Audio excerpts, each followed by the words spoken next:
The Article 50 process is now underway, and in accordance with the wishes of the British people, the United Kingdom is leaving the European Union.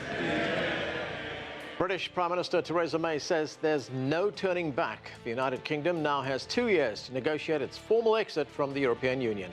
Hello, I'm Anand Naidu in Washington, D.C., and this is The Heat.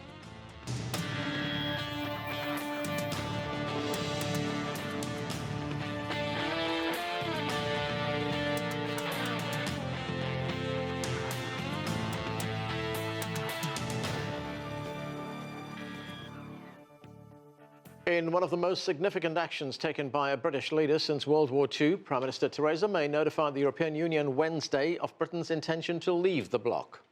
We are going to make our own decisions and our own laws. We are going to take control of the things that matter most to us. And we are going to take this opportunity to build a stronger, fairer Britain, a country that our children and grandchildren are proud to call home. That is our ambition and our opportunity. And that is what this government is determined to do. The outcome of the negotiations will shape the future of Britain's economy, from trade deals to immigration and border security.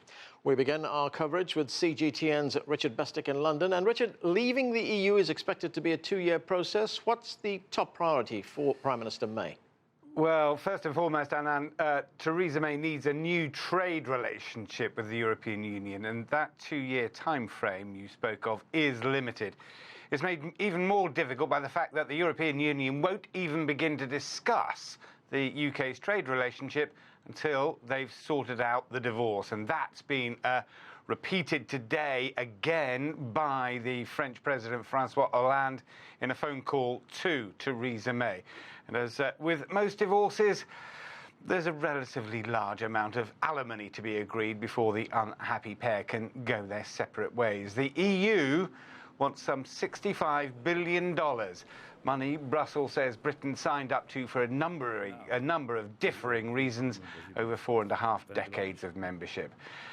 As Britain's voters were promised huge savings in the referendum if they voted out, you can imagine paying a substantial exit fee would go down like a lead balloon over here. So Theresa May's initial goals are fairly limited. Get out with as little electoral damage as possible here at home, while at the same time managing relations with a trading bloc on Britain's doorstep, which still accounts for more than half of the UK's exports. Simple? No. Fraught with economic danger and political elephant traps, Anand. Richard, in her speech to Parliament, Theresa May said she understands there will be consequences for leaving the European Union. What kind of consequences could the UK face? Well, these are the consequences outlined during the referendum 9 months ago. The European Union, for all its perceived faults, is still recognised in the UK for what it is, the world's biggest and wealthiest trading bloc. It's a gargantuan organisation of some 28, soon to be 27 nations. It carries political as well as economic clout in the world. And despite the fact that everything that happens on the mainland of Europe will impact on Britain, the country will no longer be part of that huge enterprise. It will no longer have a say in the formulation of its policies, despite the potential impact those policies may have on the UK economy. That's a lot to give up, and perhaps in part explains Theresa May's newly found conciliatory tone, a little like sharing a bed with an elephant. Perilous, but marginally less so if the elephant even cares. Richard, just getting back to that referendum that you talked about, polls show that voters who opted to leave the UK were driven by concerns about immigration. Some 2.9 million European Union residents live and work in Britain. So what is their fate going to be? Well, that's one of the first priorities to the negotiations that are coming up. It's the crux of the whole matter, the whole reason for Brexit. It stems from the EU's strict freedom of movement rules, allowing people to live and work in any part of the Union. It created for Britain an immigration problem.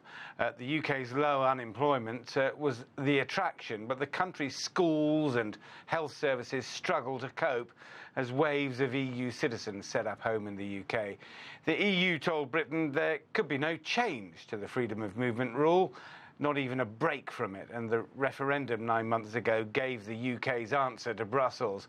Control of their borders was more important to voters, it appeared, than free access to the EU's lucrative single market.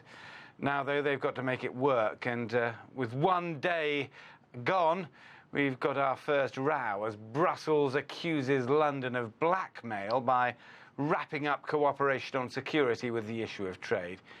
It could, Anand, be a bumpy few years ahead. Thanks, Richard. That's CGTN's Richard Bestic reporting from London.